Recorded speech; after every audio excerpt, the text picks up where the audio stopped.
Boa tarde, pessoal. Meu nome é Rodrigo Arantes, eu sou coach criativo e fundador do Projeto A Jogada. Hoje eu quero apresentar para vocês a primeira aula do vídeo curso A Jogada de Empreendedorismo Gamificado. Nesse curso você vai aprender sobre técnicas e ferramentas para poder criar um negócio a partir da sua própria residência e poder se sustentar apenas com os frutos da sua própria criatividade. Para isso você vai precisar de duas coisas.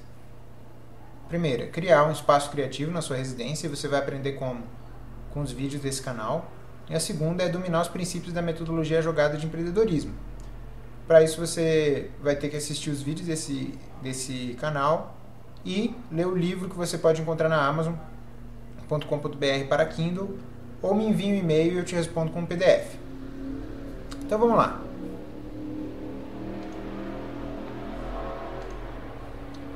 Nome da aula: Básico sobre empreendedorismo gamificado. Objetivo: preparar o aluno para participar ou mesmo montar uma oficina jogada e participar do jogo Physiogame. O que é isso? Em alguns dias, o Projeto A Jogada vai iniciar um programa de eventos chamado Oficina Jogada. E de dentro desses eventos, conduzir um jogo colaborativo e em rede, no estilo ARG, que é uma variante do RPG, em que os participantes precisam atuar no mundo real, no mundo físico, para evoluir no jogo. Por isso o nome Physiogame. O primeiro desafio do Physiogame que a gente escolheu é voltado para o tema Copa e turismo. E o desafio vai ser descobrir maneiras de providenciar para os turistas a melhor experiência de turismo no Brasil. Mas deixa esse assunto para mais tarde. Vamos voltar aos tópicos da aula. Por que estudar empreendedorismo gamificado? Segundo, conhecendo o nosso modelo de ferramenta. Terceiro, aprendendo como usar. Vamos lá. Por que estudar sobre empreendedorismo gamificado?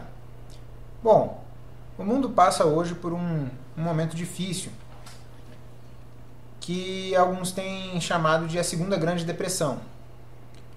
O fato é que, desde 2008, com a crise financeira, as economias do Norte, dos Estados Unidos e Europa, passam por um momento de recessão e têm sofrido com taxas de desemprego muito elevadas, típicas das taxas de economias como as da América Latina,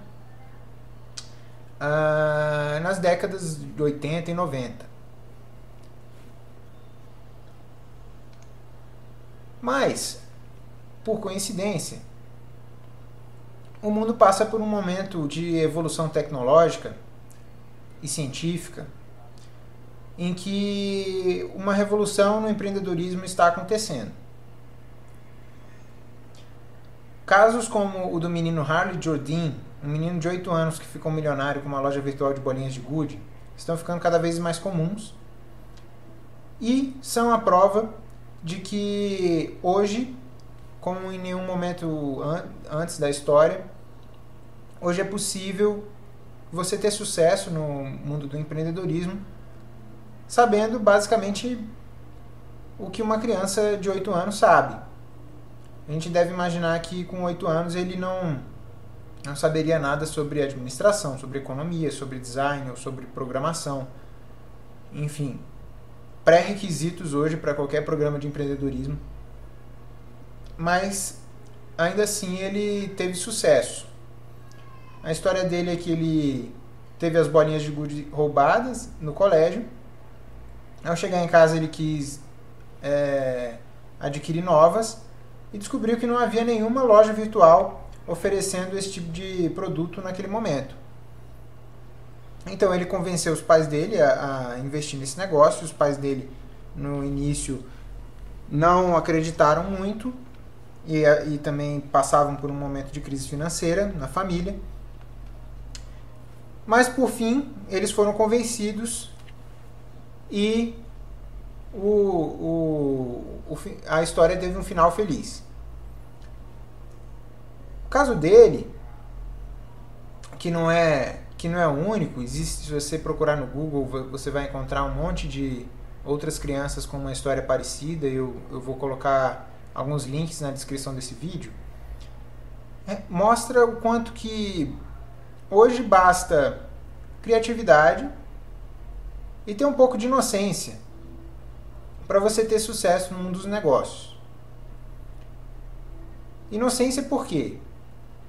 Porque, bom, imagine se essa ideia de abrir uma loja virtual de bolinhas de gude tivesse passado pela mente de um adulto, por exemplo, um adulto mediano que, como a maioria dos que se encontram hoje nos programas de empreendedorismo. O que eu te digo é que o mais provável é que ele não levaria essa ideia muito a sério. Em plena era do iPad, do iPhone, dos aplicativos mobile, de jogos de PlayStation 3, 4, Nintendo Wii, enfim, com toda a tecnologia voltada para entretenimento, diversão que existe hoje, quem apostaria numa brincadeira que tem mais de 100 anos como a bolinha de gude? Só uma criança com a inocência suficiente para acreditar nos próprios sonhos faria isso. E foi exatamente o que resultou no sucesso desse garoto. E que é provavelmente o segredo por trás de todos os outros empreendimentos criados por crianças. Não só as crianças têm tido esse sucesso notável no mundo do empreendedorismo hoje, mas também eu vou colocar na descrição do vídeo um link para um experimento realizado por um pesquisador chamado a brincadeira do marshmallow, em que os participantes têm o desafio de montar uma torre de marshmallow feita apenas com barbante, macarrão e marshmallow. E um dos grupos foco que ele realizou a pesquisa e que mais teve sucesso em todas as experimentações que ele realizou era sempre o grupo das crianças. Eu vou deixar você assistir o vídeo e entender por quê. Vamos continuar. Bom, não só as crianças têm tido esse sucesso notável com o empreendedorismo, mas também na cultura de empreendedorismo comum, isso está ficando cada vez mais popularizado. A ideia de que se você tiver criatividade e utilizar algumas técnicas, ferramentas e estratégias, você pode de uma maneira específica se libertar do trabalho como a gente tradicionalmente conhece. Foi o que deixou bem popularizado o livro do Timothy Ferriss, Trabalhe 4 horas por semana. Nesse livro ele desenvolve algumas ideias sobre as técnicas e estratégias que ele utilizou para poder ter um negócio que sustenta a maioria das necessidades que ele tem e trabalhar basicamente 4 horas por semana, tendo tempo para viajar, curtir a vida onde quiser e fazendo o que quiser. Essa ideia que o Tim Ferriss apresentou, que pode parecer muito inovadora, na verdade já vinha sendo anunciada há muito mais tempo, desde os anos 90, pelo sociólogo do trabalho italiano Domenico De Masi. Ele que apresentou a teoria sobre o ócio criativo como sendo um futuro certo para a humanidade diante das transformações civilizacionais motivadas pelas mudanças tecnológicas que nós estamos vivendo hoje. A obra do De Masi, que é muito extensa, há um tempo vem anunciando que num futuro próximo ou nós teremos que desenvolver a maestria sobre o ócio criativo, ou a maioria de nós sofrerá nas mãos do desemprego. E o motivo disso é porque com o desenvolvimento de tecnologias móveis e da robótica e de várias outras formas tecnológicas, o trabalho hoje vem se tornando algo cada vez mais sem valor, e enquanto a criatividade, que é aquilo que a máquina, o robô ainda não podem fazer, vem se tornando uma função obrigatória para o ser humano. Nesse último livro, O Futuro Chegou, que ele lançou primeiro no Brasil, o Domênico ainda faz uma análise bastante profunda sobre vários paradigmas de civilização que a humanidade viveu nos últimos milhares de anos, e anuncia que o próximo paradigma, baseado no ócio criativo, está para chegar, e que com a maior probabilidade de todas ele deve vir do Brasil. É uma leitura muito interessante para quem tiver interesse. Bom, essa revolução anunciada pelo Domênico de fato tem acontecendo.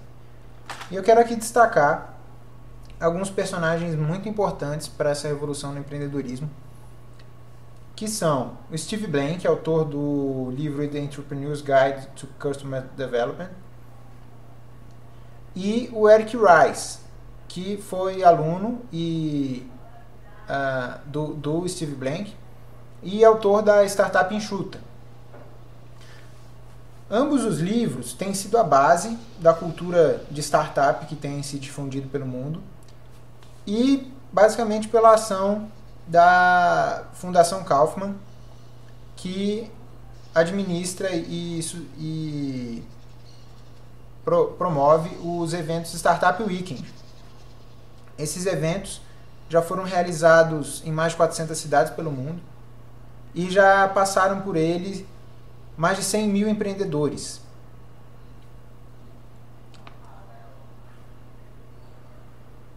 Bom, e quem sou eu para estar falando para você todas essas coisas sobre empreendedorismo? Bom, esse é o que eu considero o meu cartão de visita no mundo digital, na internet.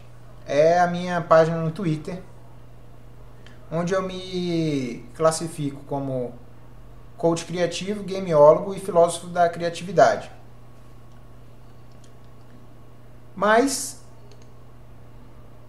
eu estudo esse assunto basicamente desde quando eu nasci. Tudo começou quando, desde pequeno, eu ganhei meu primeiro videogame e cresci tendo basicamente o videogame como meu principal professor.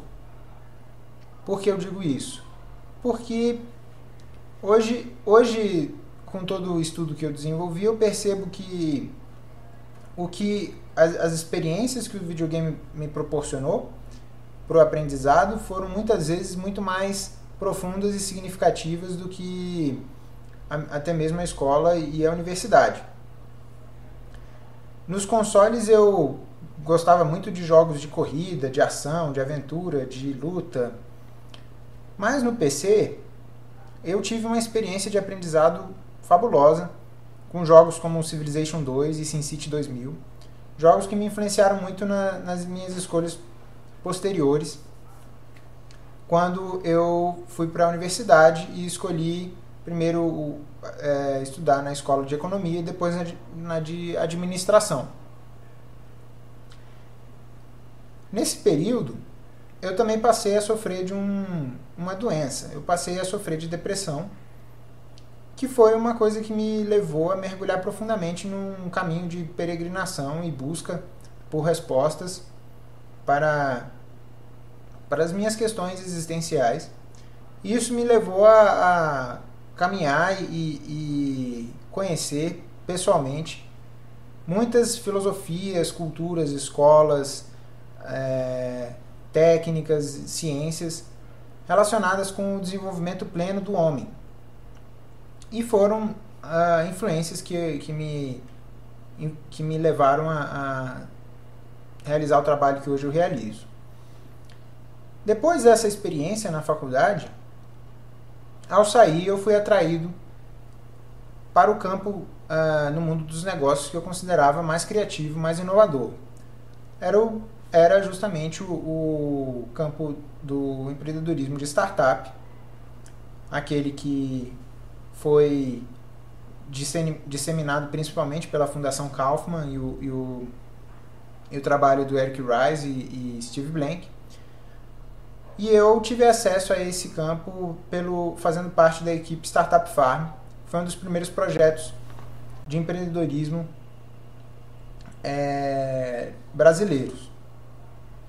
Depois dessa experiência no Startup Farm, eu juntei o conhecimento que eu já tinha acumulado e abri a minha própria consultoria voltada para coaching de startups, chamada Catalysis. E com esse projeto eu trabalhei 2 anos para o ecossistema de startups, mas atendi não só clientes de startups, atendi clientes no setor do governo também. E com o aprendizado que eu tive, em 2014, no início desse ano, eu publiquei o livro A Jogada, Sabedoria dos Jogos para Jovens Visionários, e iniciei o projeto A Jogada. Mas o que foi que eu aprendi com 2 anos servindo ao ecossistema de startups brasileiro? Bom, meu desafio como coach por todo esse tempo foi tentar responder essa pergunta: o que determina o sucesso ou fracasso de uma startup? Bom, eu elenquei aqui nessa imagem 4 dos elementos que mais influenciam no destino de uma startup. O primeiro, o ambiente de negócios, que é importante porque, dependendo da maturidade do ambiente de negócios, você tem também a maturidade do conhecimento sobre o empreendedorismo que circula no ecossistema. O segundo é o produto que a startup desenvolve. É lógico que com um produto ruim é muito pouco provável que a equipe tenha sucesso. Mas o produto é uma consequência do trabalho de uma equipe, que por sua vez é consequência do trabalho de cada empreendedor, e eu prefiro usar a palavra jogador, dentro da equipe. Portanto, o que determina o sucesso ou o fracasso de uma startup é basicamente a qualidade ou a maturidade do jogador que está por trás desse jogo. Individualmente, cada um deles é igualmente responsável pelo sucesso ou fracasso da startup. Eu tento expressar isso com essa imagem, que eu chamo de a dinâmica de funcionamento de uma equipe subjetiva. Nela a gente pode ver como que a atuação de jogadores competitivos faz com que numa equipe de colaboradores surjam jogos competitivos que dividem as forças da equipe umas contra as outras, e que, se esse jogo não for interrompido de alguma forma, ou por uma autoridade em uma hierarquia que, enfim, dê um ponto final aos conflitos, a tendência, quando uma equipe atinge essa configuração de dinâmica, é que a startup sofra um colapso. O meu trabalho como coach foi tentar desenvolver nas equipes essa dinâmica, que é a equipe que eu chamo de equipe objetiva. A equipe que colabora com um sentido e um propósito, em que cada um dos elementos dentro da equipe é um elo numa corrente que faz com que essa equipe encontre harmonia, equilíbrio e possa se desenvolver, gerando um produto de qualidade e superando os desafios que ela vai encontrar no seu ambiente de negócios. Portanto, o que determina o sucesso ou fracasso de uma startup, em última análise, é a equipe, que é composta ou não por bons ou não jogadores.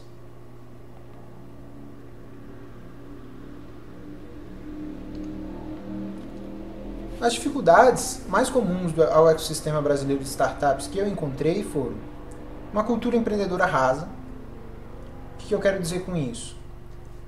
Bom, o Brasil tem uma cultura empreendedora muito diversa, mas é uma cultura empreendedora muito superficial em conhecimento sobre administração e sobre empreendedorismo.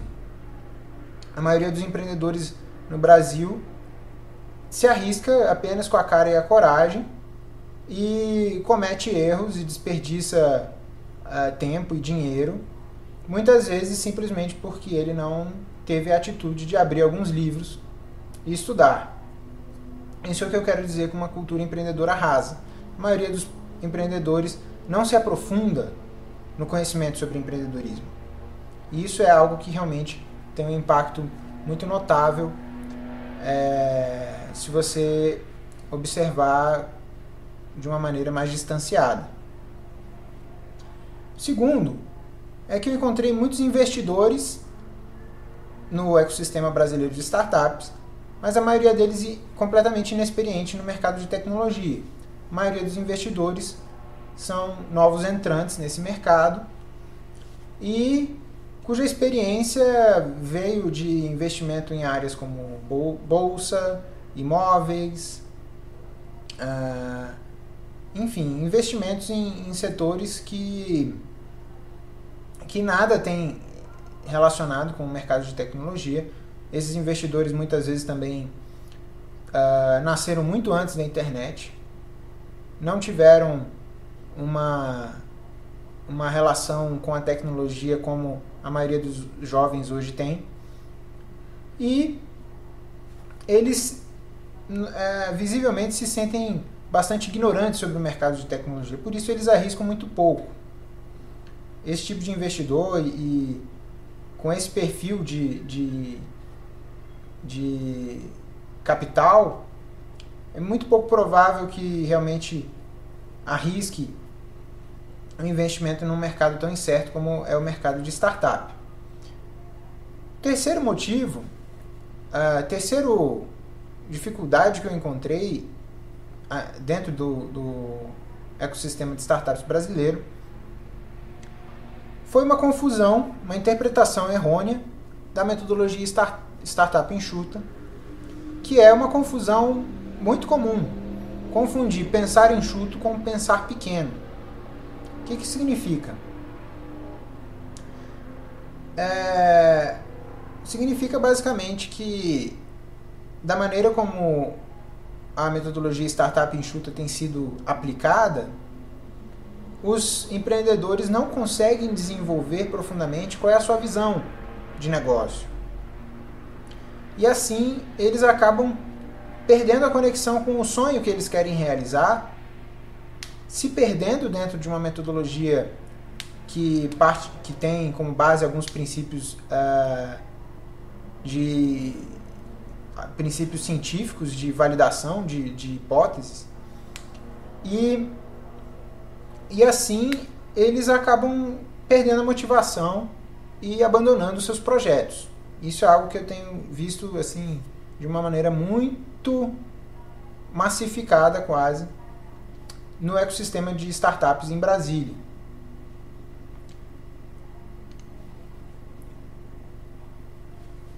Mas vamos entender um pouco sobre como funciona essa metodologia da startup enxuta e sobre qual é a proposta que a metodologia jogada tem sobre a criação de um novo negócio. O modelo tradicional de criação de um negócio está baseado no plano de negócio. que é um planejamento, um documento.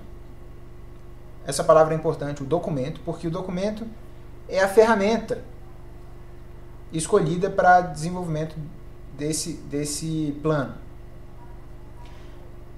Então, esse documento, o plano de negócios, serve para planejar toda a rota do empreendedor saindo do ponto zero até o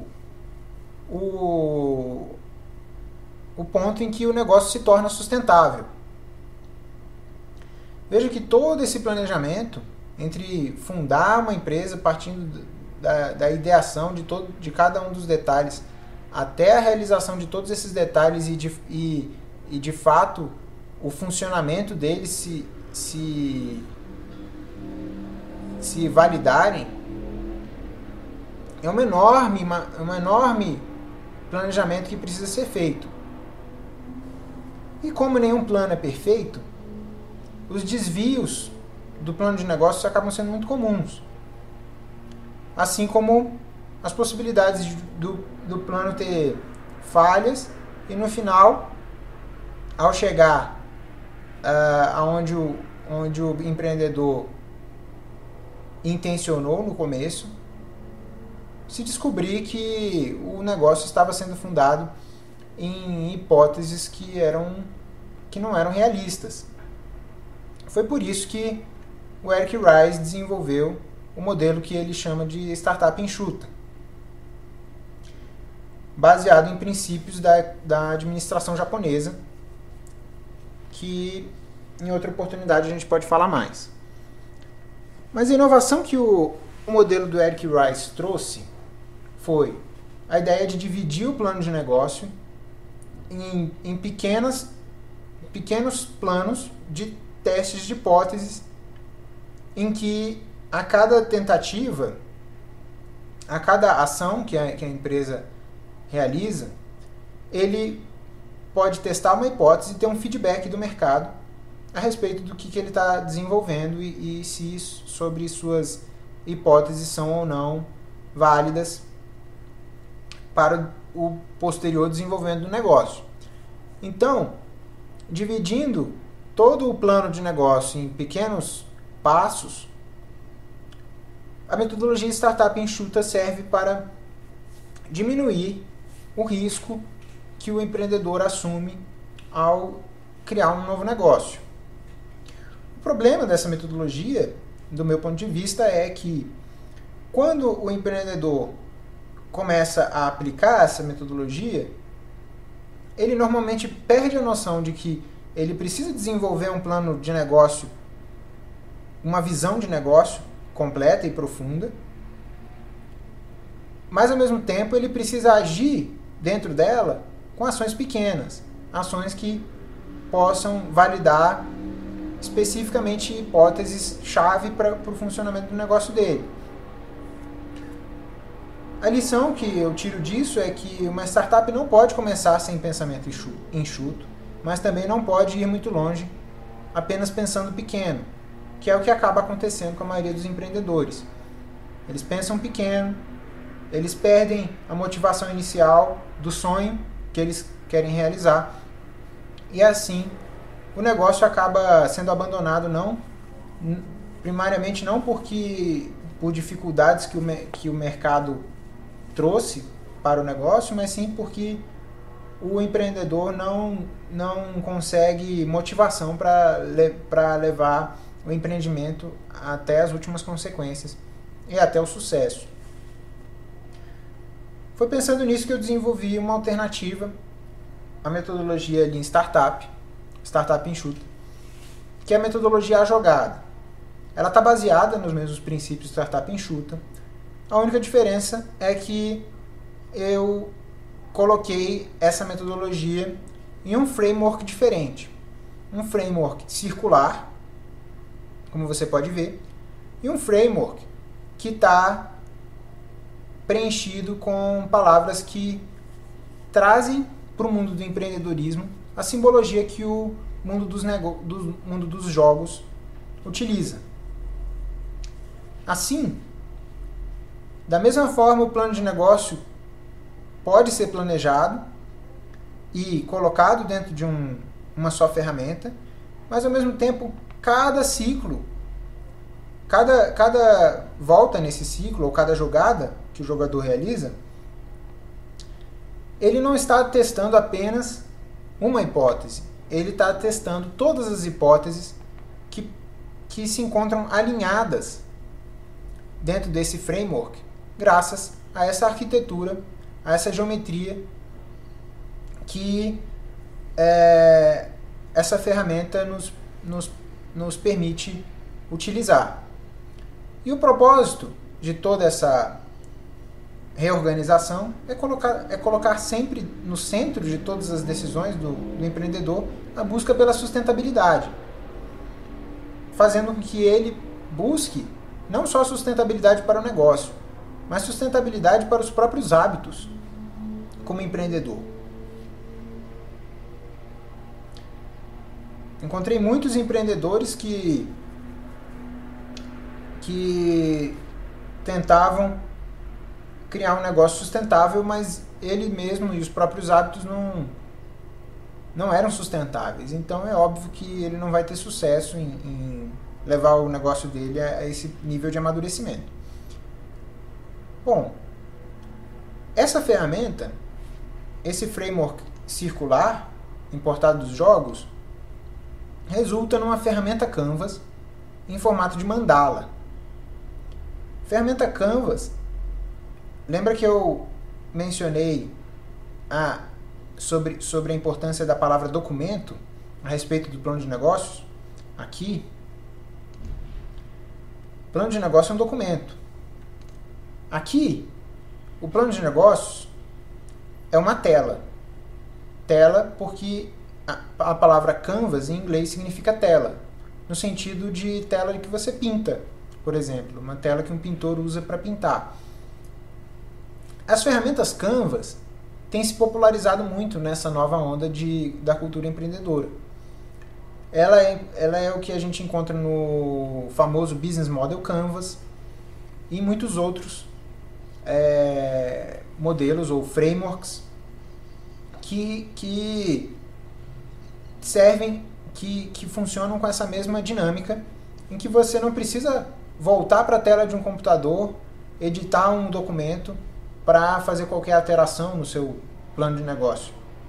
No caso, as ferramentas Canvas permitem que o empreendedor crie junto, colaborativamente com a sua equipe, o seu plano de negócio, que é algo que a ferramenta documento não permite, porque a escrita é muito subjetiva, você não consegue juntar muitas pessoas colaborando na elaboração de um texto com eficiência. Já as ferramentas Canvas permitem isso. Essa ferramenta Canvas, que é o centro da metodologia jogada, e que tem formato de mandala, é a ferramenta que eu chamo de matriz metafísica dos jogos, porque dentro dela os princípios que se encontram nela são princípios que existem em absolutamente todos os jogos, mas, enfim, princípios é assunto para outra aula, o assunto dessa aula é o básico. Eu chamo ela de matriz metafísica dos jogos ou matriz espelho. Por que matriz espelho? Porque você vai entender daqui a 2 slides, mas tudo dentro de um jogo é um reflexo da relação que o jogador tem com aquele universo imaginário que o jogo cria. Bom, o que essa ferramenta tem de especial? Primeiro, ela tem uma geometria fractal. O que quer dizer isso? Eu não sou um matemático, eu não sei explicar com os termos mais corretos. Mas, para o entendimento que a gente precisa, fractal é uma fórmula matemática, mas também geométrica, em que ela pode ser repetida até o infinito, sem nunca perder a sua forma original, a sua geometria original. Então aqui nesse caso, vocês podem ver que tem um monte de octaédros, um dentro do outro. E a gente poderia escrever mais infinitos octaédros para fora ou para dentro, sem nunca chegar ao fim. Isso é um fractal. Segunda coisa que faz a matriz espelho única é a possibilidade de todos os elementos dentro dela estarem conectados, que é o que eu chamo de espelhamento. Aqui eu tenho um modelo que eu utilizei no livro, do preparo de um omelete numa cozinha.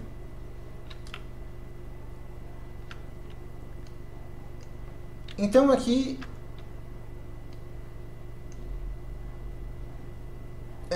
se encontram todas as 8 etapas que você precisa passar para, por exemplo, preparar um omelete.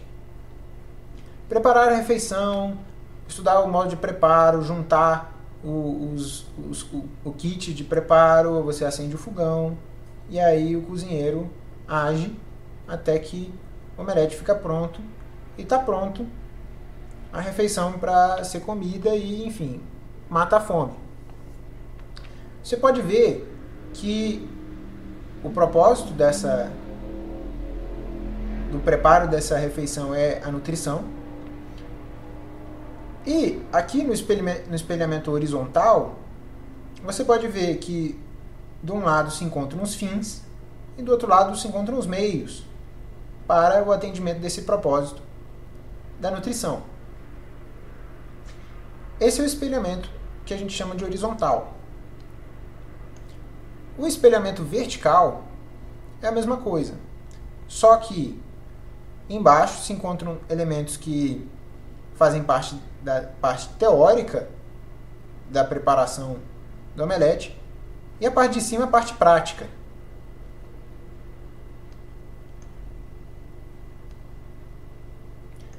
No espelhamento transversal, cada elemento é linkado ao seu par em relações de causa e efeito.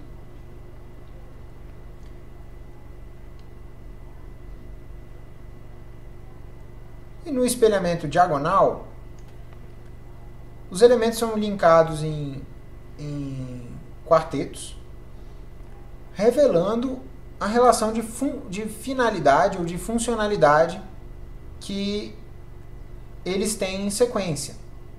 Então, por exemplo, ovos e cozinha reunidos num kit de preparo servem para criar um omelete, que por sua vez serve para matar a fome, que é o propósito de você ter ovos na sua cozinha junto com instrumentos de cozinhar, como panela, como a colher.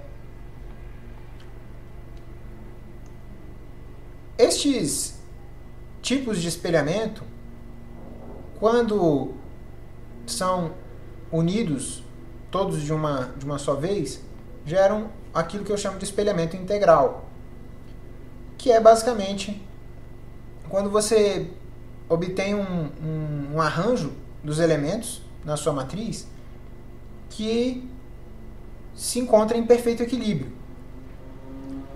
O espelhamento integral serve para isso, para revelar se os elementos no arranjo que você está utilizando estão todos conectados em equilíbrio. A possibilidade do espelhamento serve basicamente para que você possa testar várias hipóteses que você quer desenvolver no seu negócio, sem de fato precisar sair da frente da matriz ou do canvas para ser testada. A possibilidade do espelhamento, ela obriga que você raciocine e use a lógica para poder testar o arranjo dos elementos, basicamente porque ela te obriga a ver como todos os elementos precisam estar conectados em harmonia e todos servindo ao mesmo propósito.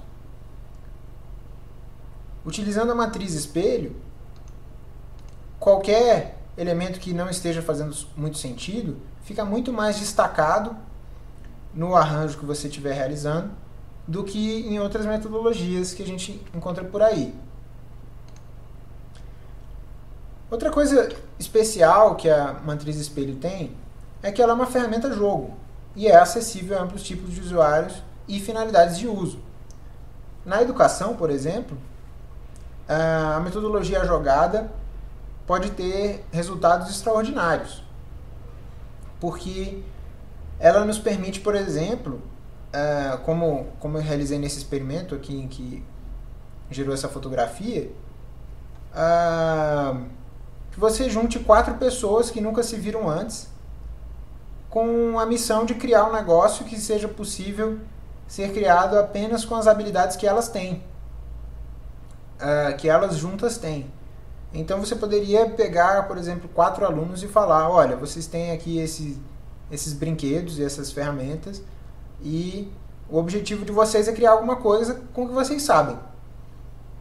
Assim eles vão definir a meta, as estratégias, o resultado que eles querem alcançar, qual a intenção, qual é o desafio que eles precisam vencer e o propósito. Veja que tudo é uma linguagem acessível tanto a crianças como a adultos e completamente vazia, podendo ser preenchida por qualquer ideia, qualquer intenção, qualquer coisa que surja na circunstância.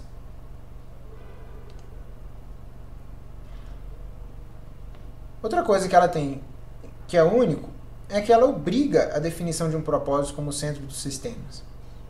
Numa matriz como essa que eu tenho no meu espaço criativo, eu tenho 8 camadas de sistemas em torno do mesmo propósito, eu tenho na base de quase uns mais de 50 elementos, post-its, que cada um deles tem uma informação muito importante e que está linkada de uma maneira muito certa com todos os outros elementos, e todos eles, absolutamente, todos eles estão conectados com o mesmo propósito. Isso ajuda muito, hoje, as pessoas que têm aquela mania de funcionar multitarefa. Quando você utiliza esse sistema de organização, você pode conduzir vários projetos de naturezas muito diferentes, sem perder o foco, justamente porque você percebe que todos eles estão arranjados com um só propósito. Outra característica que torna a matriz espelho especial é que ela coloca todos os elementos organizados num fluxo cronológico típico de um jogo.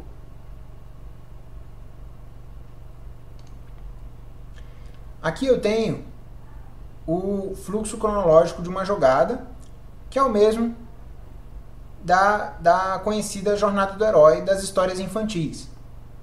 Aquela jornada do... Era uma vez um reino que tinha um castelo, e aí o dragão foi e raptou a princesa, e aí o nosso bravo herói foi lá para salvá-la. Essa história, que é típica de muitos filmes, de muitas histórias infantis, de muitos videogames, ela é o que a gente chama de monomito. E é basicamente sempre a história de autossuperação que o jogador precisa vivenciar para alcançar os seus objetivos no jogo. Aqui você pode ver a comparação momento a momento, como que o herói da história infantil precisa passar pelas fases de definir sua missão, quando ele entende que é uma missão dele salvar a princesa. Definição da estratégia, quando normalmente ele encontra algum sábio, algum mago, uma fada, algum ser com maior experiência e maior sabedoria que ajuda ele a entender a melhor estratégia e saber quais são os métodos, os artefatos que ele precisa ter para enfrentar o desafio. de enfrentar o dragão.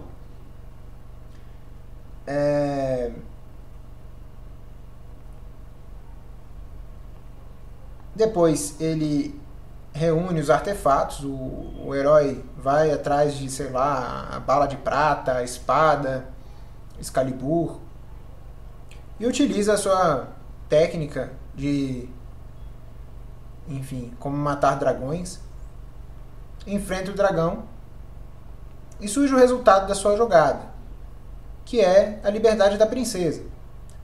Toda vez que um jogador passa por esse ciclo, acontece uma mudança na sua natureza intrínseca.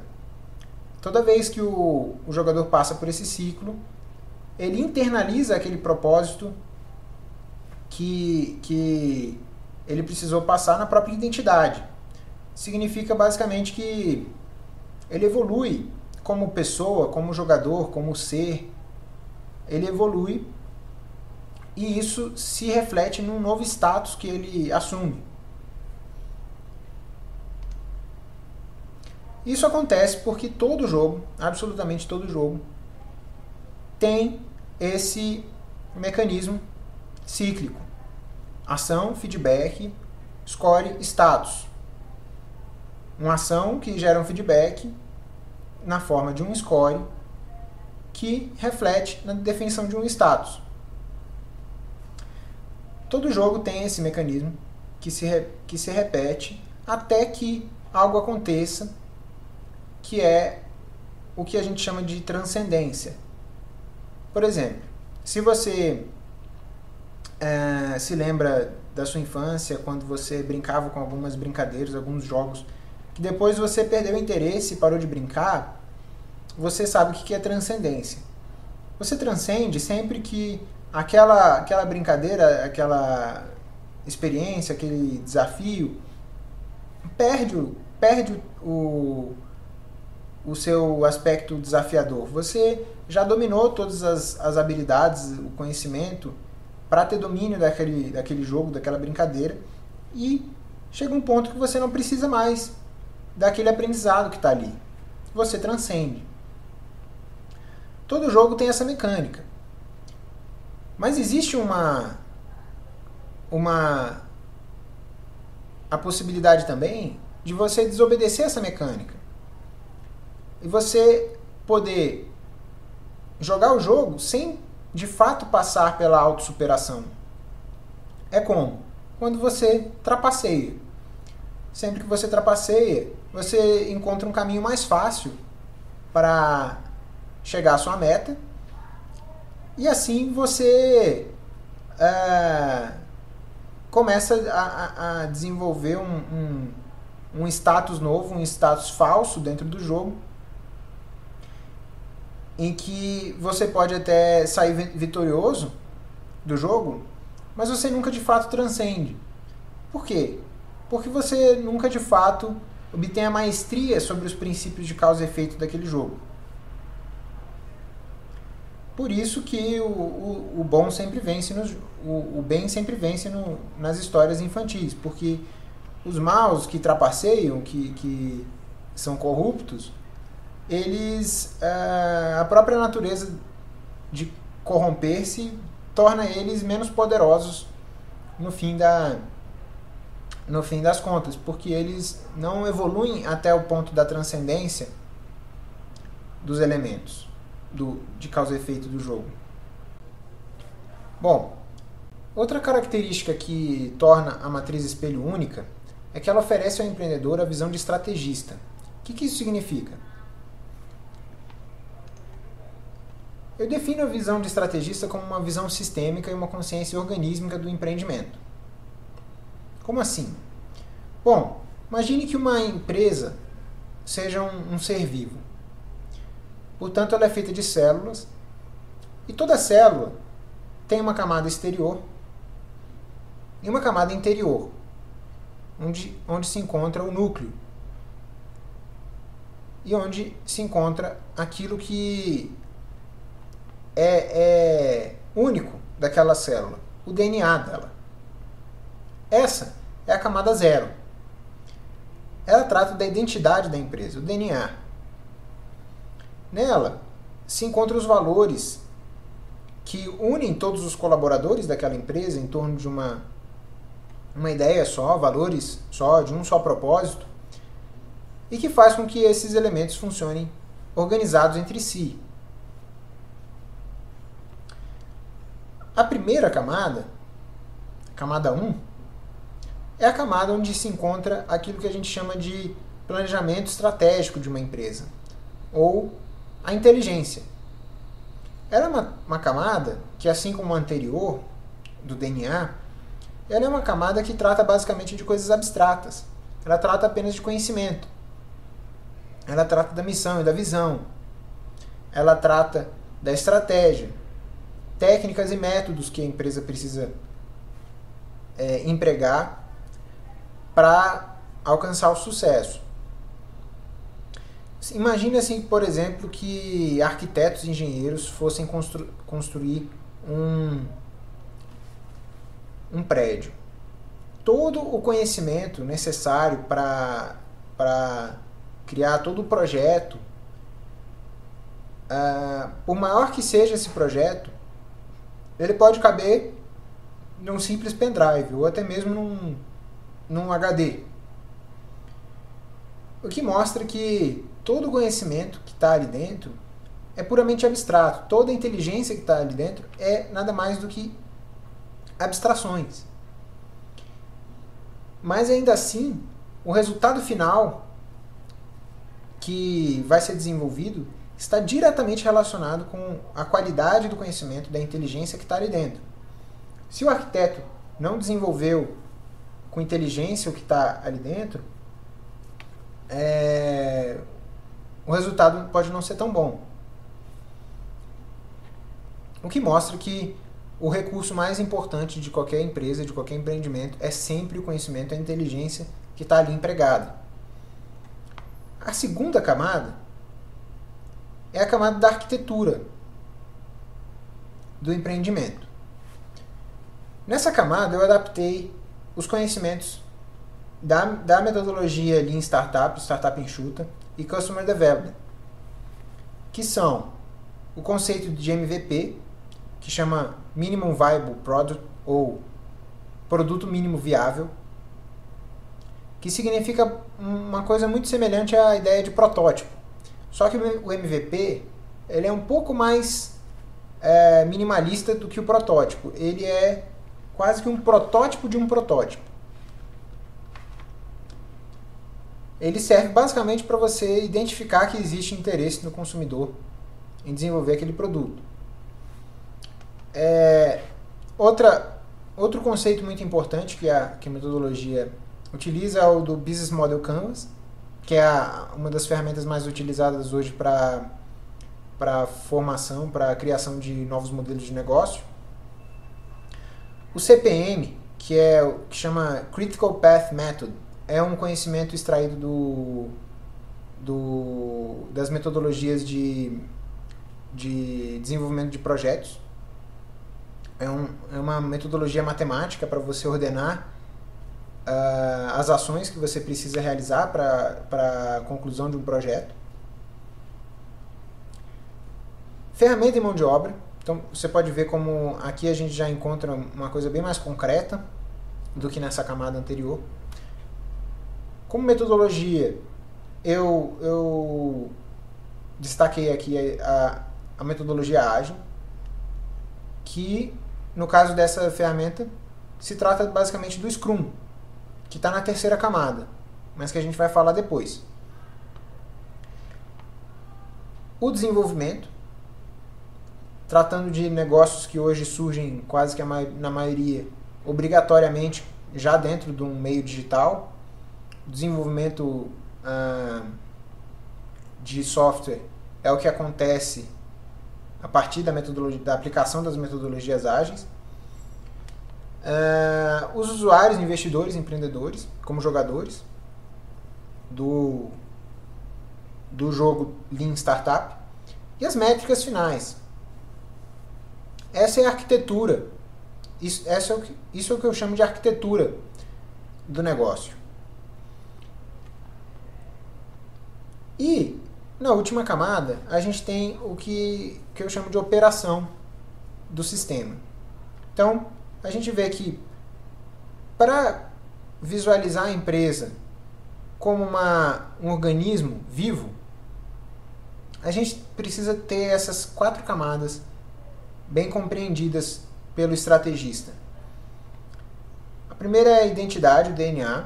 A segunda é a inteligência. A terceira é a arquitetura do negócio. E a última, a exterior, é a operação do negócio, que a gente realiza utilizando a metodologia Scrum, que é uma das metodologias ágeis e que é uma metodologia importada, inspirada, na verdade, nos jogos de rugby, quando os jogadores se juntam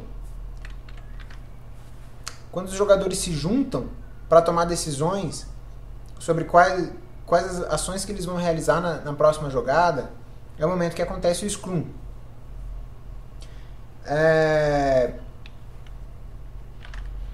Depois que essa reunião acontece, quer dizer, durante essa reunião é que se define quais serão as tarefas a serem realizadas naquela sprint e o resultado que eles estão procurando. Isso é o que a gente chama de backlog. No backlog é onde acontece a gestão da informação da sprint. E assim se define as tarefas e como eles vão realizar, que é o sprint planning. Isso resulta, do lado esquerdo da matriz, numa outra ferramenta chamada Kanban. O Kanban é basicamente um quadro com 3 colunas, que é divididas em para fazer, fazendo e feito. E é um quadro que serve para que você tenha uma noção de fluxo, de como que as tarefas estão evoluindo dentro do negócio, dentro da sprint, e o que ainda falta ser feito para a conclusão do projeto. Então a gente vê aqui que, a partir da definição de um backlog, você pode definir o Kanban daquela sprint. Assim você sabe o que tem que ser feito, o que está fazendo, o que está sendo feito e o que já foi feito, o done. O jogador, quem toma as decisões no Scrum, é um personagem conhecido como Product Owner. E o resultado de cada sprint resulta em métricas que a cada momento, a cada sprint, a cada ciclo que a empresa gira em torno dessa ferramenta, você pode ter a ideia se ela está se aproximando ou não da visão que ela tem, a visão de negócio que ela tem, visão de futuro como empresa que ela tem. É assim que você visualiza o fluxo do tempo dentro da metodologia A Jogada em camadas. O tempo anda mais rápido nas camadas externas e anda mais devagar nas camadas internas. É como um relógio em que o ponteiro grande anda mais rápido do que o pequeno, que é o ponteiro das horas, que anda mais devagar.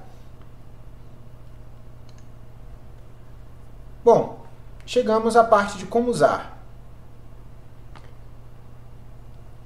Como usar a metodologia A Jogada? Para isso você precisa entender o que é o ritual de uma jogada. A criatividade é a própria manifestação do inusitado. Por isso ela não pode ser planejada. Mas o palco desse evento pode. Para isso é necessária a dominação da arte de preparar rituais de uma jogada. Para preparar um ritual de uma jogada, você precisa de uma lista de coisinhas. Entre elas, um contador de tempo. Eu utilizo um app no meu iPad chamado 3030.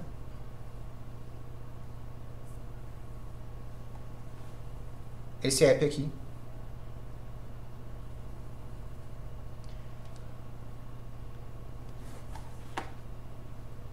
Música criativa.